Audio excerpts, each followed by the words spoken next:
I arrived at my father's estate lawyer's office to find my name had been removed from the will 3 days earlier. My stepmother had filed the amendment herself, with a power of attorney I never signed. My two younger half-siblings were already seated inside, sipping coffee like it was a normal Tuesday. What I did in the next 48 hours got me a call from the Canada Revenue Agency, a feature in the Vancouver Sun, and a letter of apology from a sitting provincial court judge. My name is Fiona. I'm 31 years old, and until 8 months ago, I believed that grief was the hardest thing I would ever survive. I was wrong. It turns out that grief combined with betrayal, a forged legal document, and a stepmother who underestimated every single thing about me. That is a different category of hard entirely. Before I go any further, let me know where you're watching from in the comments. And if you've ever had to fight for what was rightfully yours against people who assumed you were too tired, too sad, or too young to push back, hit like. This one's for you. My father died in November, 6 weeks after his diagnosis. Pancreatic cancer moves fast, and my father moved with it. He was a civil engineer who had spent 30 years building infrastructure across British Columbia. Bridges, water treatment systems, the kind of work that holds a province together without anyone noticing it's there. He was not a wealthy man in the way people mean when they say wealthy, but he owned outright a property in the South Okanagan, a commercial unit in Kelowna that he leased to a medical clinic, and a portfolio of registered savings that he'd built over a lifetime of careful, methodical effort.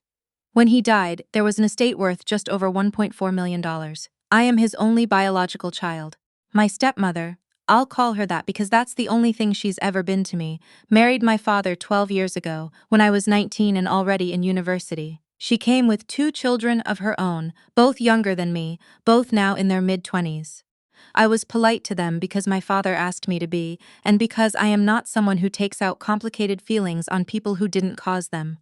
But we were never close. We were people who shared a dining table at Christmas and a parking lot at family funerals.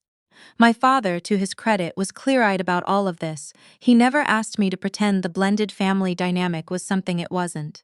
In the months before he got sick, he told me directly that he had updated his will, that he wanted me and my stepmother to each receive a portion of the estate, and that the commercial property in Kelowna, the one that had been his father's before him, that I had helped him renovate at 22 years old with my own hands, was to come to me specifically. He said it in the kitchen of the Okanagan house on a Sunday in August, drinking coffee with the sliding door open, and I remember the light on the water through the trees. I remember it because I didn't know yet that I'd need to remember it. He died on a Thursday. The service was the following Tuesday. I flew back to Vancouver the Friday after because I had a job, a lease, and the kind of grief that requires routine or it will eat you whole. I worked as a senior analyst at an environmental consulting firm, the kind of work that involves regulatory frameworks, environmental impact assessments, and a lot of reading of fine print. It's not glamorous, but it had made me careful and precise in ways I didn't yet know would matter. I found out about the will amendment on a Monday 7 weeks after my father's funeral, when I received an email from his estate lawyer, a man my stepmother had hired, not one my father had used previously, informing me that a meeting had been scheduled to review the estate documents and that my presence was welcome but not required. Not required. I read that phrase 3 times. I drove to Kelowna. I did not call ahead. I did not send an email confirming my attendance. I simply showed up. The lawyer's office was in a glass building near the waterfront. I arrived early and sat in the parking lot for 10 minutes, watching a crow dismantle someone's abandoned lunch on the hood of a parked Subaru. Then I went inside. My stepmother was already there. Seated beside her were her son, I'll call him my stepbrother, and her daughter, my stepsister. They were dressed like people who expected to receive good news, which told me everything about what they believed was about to happen. My stepmother looked at me with the specific expression of someone who is prepared for a confrontation and is mildly annoyed it arrived early.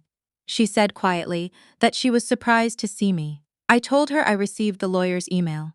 She said she thought the email had been a formality, that the estate had already been settled, that there wasn't really anything to discuss. I sat down. The lawyer, a soft-spoken man in his late 50s whose handshake was the kind that tells you exactly who someone is, laid out the documents on the table. He explained that 6 weeks prior, a codicil to my father's will had been filed through his office. The codicil amended the distribution of estate assets. The commercial property in Kelowna had been redirected from my name to the joint names of my stepmother and her 2 children. My portion of the registered savings had been reduced significantly. The amendment had been filed using a power of attorney document bearing my father's signature. My father had been unconscious in a palliative care facility for the last 11 days of his life. He had signed nothing in those 11 days. I knew this because I had been there. I looked at the power of attorney document. The date on it was October 14th, 4 days before my father lost consciousness, 2 days before I flew in from Vancouver because the hospice had told me to come now. I looked at my stepmother. Her expression had not changed. She was watching me the way someone watches a tide come in when they believe they built their wall high enough. I asked her very quietly where this document had been executed. She said my father had wanted to ensure the family was protected. I asked her again, where specifically? She said he had signed it at home with a notary in the presence of 2 witnesses. I asked for the notary's name. The lawyer shuffled some papers and provided it. I wrote it down. My hand was completely steady. I don't know why I'm still proud of that, but I am. I told the lawyer that I would need copies of all documents filed in connection with this estate, that I would be reviewing everything with independent legal counsel, and that no asset transfers should proceed until I had done so. He nodded. He was, I thought, relieved to have a reason not to proceed. My stepmother stood up. She said calmly that she understood I was upset, but that my father had made his wishes clear, and she hoped I could find a way to respect them. She said it with genuine composure, which I'll give her. She was a composed woman. She had clearly been composing herself for this moment for some time. Her son, who had said nothing through the entire meeting, finally spoke. He told me that fighting this would be expensive, that estate's lawyers aren't cheap, and that perhaps I should think carefully before spending money I didn't have on a case I couldn't win. I looked at him. I thought about the summer I was 22 and I spent 6 weeks in the Okanagan heat stripping and refinishing the floors of that commercial property so my father could lease it. I thought about the trips to Home Depot, the sunburn, my father's hands teaching mine how to lay tile. I thought about the crow in the parking lot, methodical and certain, taking apart exactly what it needed. I told my stepson that I appreciated his concern. Then I left. I called my own lawyer from the parking lot. She was a woman I had worked with twice before through my firm, sharp, unhurried, the kind of person who speaks in complete sentences and never uses the word basically. I told her what had happened in 12 minutes. She listened without interrupting. Then she said, "Send me everything, all of it, tonight." I spent that night in a hotel in Kelowna, eating vending machine crackers and uploading documents. By morning, she had read everything and sent me a list of 17 questions. I answered all of them. Here is what we found. The notary listed on the power of attorney document had retired from practice in March of that year, 7 months before the document was allegedly executed in October. His registration number had been suspended. He had not legally notarized a document in British Columbia since spring. The 2 witnesses listed on the document were my stepmother's daughter and her daughter's partner. Under BC law, a beneficiary of an estate cannot serve as a witness to a document that benefits that estate. Both of them were listed as beneficiaries in the amended will. My father had never, in any record held by his previous estate lawyer, granted my stepmother power of attorney. His original will, filed 5 years earlier before the diagnosis when he was entirely himself, named me as executor and left the commercial property to me outright. The amended codicil was not a gray area. It was a fabrication. My lawyer filed an application to the BC Supreme Court to suspend the estate transfer pending an investigation. She contacted the Law Society regarding the lawyer my stepmother had used. She reached out to the RCMP Financial Crimes Unit with a summary of what we'd found. She did all of this in 72 hours while I drove back to Vancouver, went to work, and did not say a single word to my stepmother or her children. I want to be clear about something. I am not a dramatic person. I have never in my life wanted to cause a scene or humiliate someone publicly. But I had grown up watching my father work, watching him measure twice and cut once, watching him read every contract before signing, watching him treat every project like it deserved his full attention, regardless of whether anyone else was watching. He had given me his name, his patience, and his belief that careful work is its own reward, and someone had used his dying days to steal from both of us. I was not angry in a hot, shaking way. I was angry the way stone is cold. 2 weeks after I filed the court application, the estate lawyer contacted my stepmother. The asset transfers were on hold. The RCMP had made initial inquiries. The Law Society was reviewing his file. He withdrew from the estate matter entirely. My stepmother called me that evening. She did not call to apologize. She called to negotiate. She said she understood there were some concerns about the documents, but that she hoped we could resolve things privately within the family because that's what my father would have wanted. She said the process had been complicated and that mistakes might have been made, but that her intentions had always been to honor my father's wishes. She said she was grieving too. I let her finish. I had been expecting this call and I had decided exactly what I wanted to say before it came. I told her that I was sure she was grieving. I told her that grief does not generate a retired notary's signature on a legal document. I told her that I had filed a complaint with the RCMP, that the court application was proceeding, and that any further communication between us should go through my lawyer. She was quiet for a moment. Then she said that this would destroy the family. I said that the family had been destroyed the moment she filed a document bearing a signature my father could not have given. Then I hung up. What happened next I had planned, not in a vindictive way, in a professional way. I worked in environmental consulting. My entire career was built around the principle that if something is being misrepresented, you document it, you file it correctly, and you let the process do what it was designed to do. I had no desire to shame my stepmother on a public stage. But I did have a responsibility to my father's actual wishes and to the people who had helped shape what those wishes were. My father had a wide circle of colleagues, retired engineers, former project managers, people who had worked beside him for decades and attended his funeral in numbers that surprised even me. He also had a lawyer from his original estate planning, a woman in her 60s who had known him for 20 years, and who, when I called her, said, "I had a feeling something was wrong when I found out she'd hired someone else." I asked her to provide a sworn affidavit confirming the contents of my father's original will and the circumstances under which it was drafted. She agreed without hesitation. I also contacted the palliative care facility where my father had spent his final days. I requested his admission records and care logs. These documents confirmed that from October 16th onward, my father had been sedated and unresponsive. He had received no visitors in a legal or notarial capacity during that time. The records were precise, clinical, and entirely unambiguous. The BC Supreme Court hearing was scheduled for a Tuesday morning in February, 4 months after my father's death. My stepmother arrived with a lawyer, a different one now, since the previous one had withdrawn, and with her 2 children. I arrived with my lawyer, the affidavit from my father's original estate attorney, the palliative care logs, the documentation on the notary's suspended registration, and a forensic handwriting analysis we had commissioned, which concluded that the signature on the power of attorney document showed measurable inconsistencies with samples of my father's authenticated signature from the preceding year. The judge, a calm, methodical woman who reminded me of my father in the way she held her papers, reviewed the submissions in silence for what felt like a long time.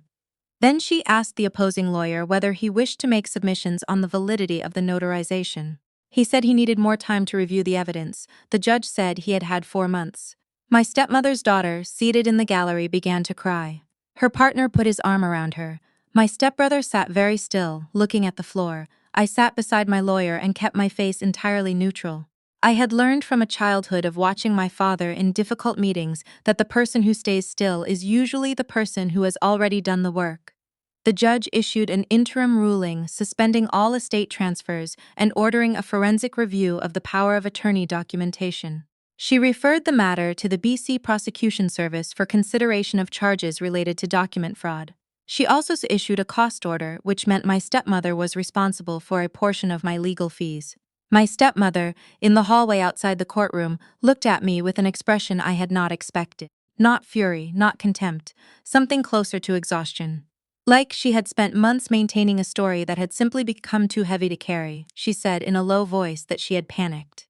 That when my father died, she had been terrified about the property, about security, about what would happen if I sold it, or developed it, or did something with it that she couldn't predict. She said she hadn't thought it through. She said she knew that wasn't a good enough reason.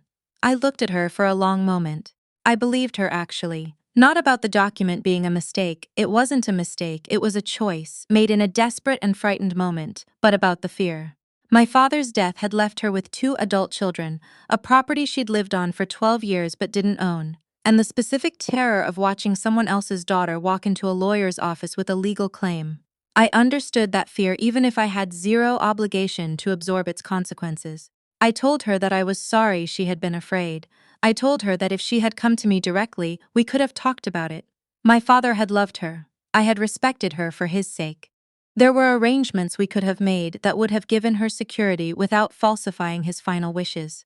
Then I told her that what she had done was still a crime, and that I had reported it, and that I wasn't going to withdraw those reports. She nodded. She already knew. 6 months later, my stepmother pleaded guilty to one count of fraud over $5,000 under the Criminal Code of Canada. Her sentence included a conditional discharge with 2 years of probation, restitution of legal fees to the estate, and 200 hours of community service. Her children were not charged. The Crown determined they had been present as witnesses without full understanding of the legal implications, which I thought was a generous interpretation, but it wasn't my call. The estate was settled according to my father's original will. The commercial property in Kelowna is mine. I drove up there in April, unlocked the door, and stood in the space for a while. The medical clinic has a new lease with me as landlord. The floors I refinished at 22 are still holding up. My stepmother lives now in a condo in West Kelowna. Her children, I'm told, are managing. We don't speak. I don't think we ever will, and I've made my peace with that being a consequence of something she chose rather than something I imposed. What I carry from this is not satisfaction exactly. It's something quieter. My father built things that were meant to last. Bridges, water systems, the property he handed down through his family like a thread of continuity against time. He trusted the process. He read the contracts. He measured twice. And when someone tried to erase that, to snap the thread and rewrite the ending while he was too far gone to argue, the thing that undid them wasn't drama. It wasn't confrontation. It was a retired notary's suspended registration number and a palliative care log that told the truth with the impartiality of a timestamp. My father always said that the most important infrastructure is the kind nobody sees. The pipes beneath the road, the supports inside the wall. The documentation done correctly before anyone realizes it will matter. He wasn't wrong. If you've ever had to fight to protect something that was yours, something someone else assumed they could take because they thought you were distracted by grief, or distance, or your own willingness to keep the peace, I want to hear from you in the comments. These fights are more common than people admit, and the loneliness of going through one is its own kind of harm. If this story stayed with you, please like and subscribe to Hoppin Revenge for more. Share it with someone who needs the reminder that quiet, careful people are not always the easiest ones to beat.